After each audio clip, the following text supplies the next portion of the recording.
शिरूर पोलिसांची धडाकेबाज कामगिरी। अवैध गावठी पिस्तूल बाळगणाऱ्या दोघांना अटक, 3 पिस्तुले आणि 4 जिवंत काडतुसे जप्त।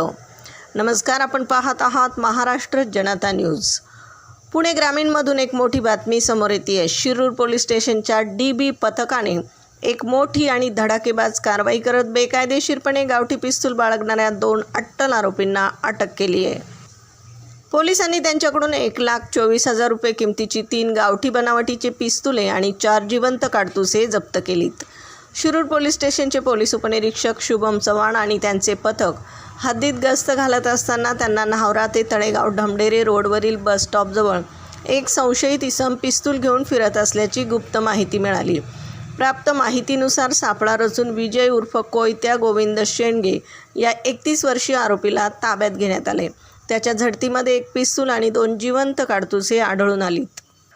आरोपी विजयकडे अधिक चौकशी केली असता त्याने हे पिस्तूल बापू कोंडिबा पारखे याच्याकडून आणल्याचं कबूल केले।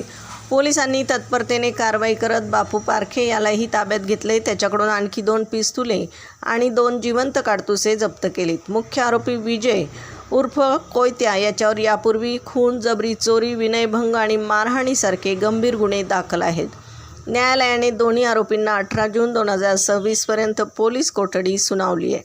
सदरची कारवाई पोलीस अधीक्षक संदीप सिंह गिल्ल, शुभम कुमार, प्रशांत ढोले, विनोद पाटील यांच्या मार्गदर्शनाखाली शिरूर पोलीस पथकाने केली आहे।